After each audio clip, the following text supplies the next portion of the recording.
Dear learners, in this short video, I would like to discuss the third act of Shakespeare's play Macbeth. In this scene, we find that the three witches meet Macbeth. In the first act itself, we find that the witches mention that they are going to meet Macbeth very soon.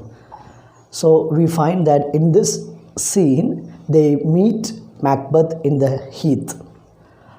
When the act begins, we find that the witches are again in a conversation.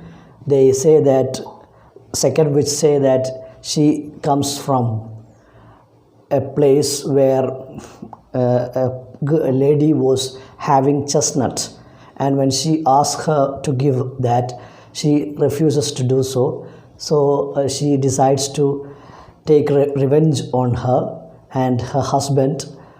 Her husband is a sailor, and he is going in a ship named Tiger that is going to Aleppo, and this witch, as a revenge, is going to reach the ship in the form of a tailless rat, and will try to trouble the sailor.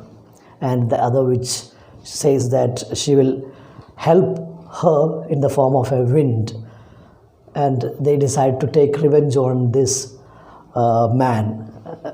It shows that how wicked these witches are. So when they are discussing, we find that they hear the sound of trumpet announcing the arrival of Macbeth.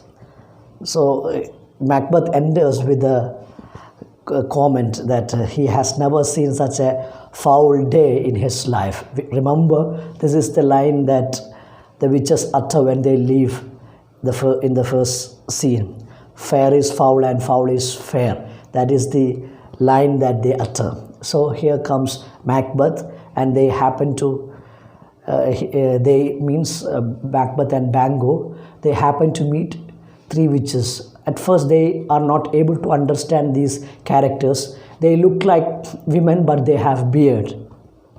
So when Macbeth asks them to speak, the first witch addresses him as Thane of Glamis, and the second witch calls him Thane of Cawdor, and the third witch addresses him as the King of Scotland.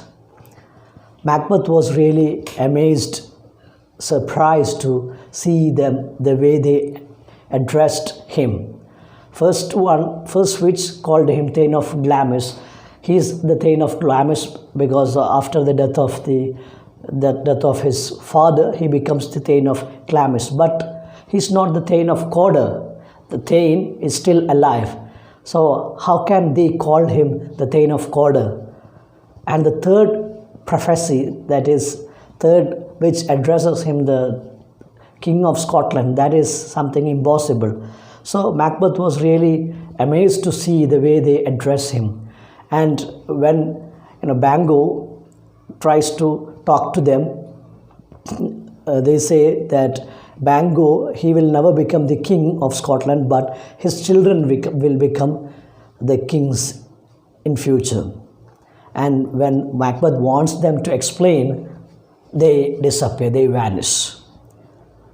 So this is something that makes Macbeth really confused. Then he tries to discuss this with the Bango, and Bango tells him that these witches, they will try to put human beings in trouble with their words, so you don't have to trust their words. That's what he says. But for their great surprise, we find that Ross enters on the stage.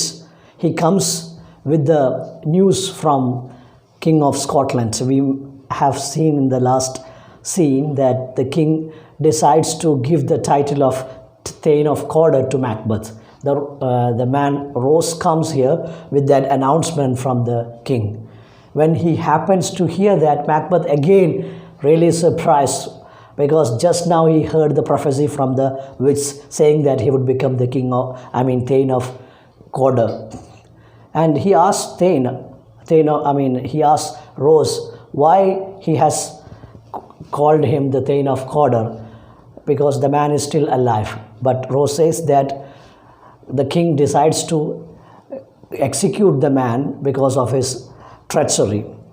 He deceives the country. As a punishment for that, he has been ordered to be killed by the king. So he receives the title, and then Macbeth goes for a soliloquy. Soliloquy means he speaks to himself, that other characters won't be able to hear that. That is how, this is a mechanism that we find in plays. So he goes for a soliloquy. That is, he has become the Thane of Cawdor. So the next prophecy, that is, he is going to be the king of Scotland. And to achieve that, he has to do something gruesome. That is, he has to kill the king. But he cannot think about that.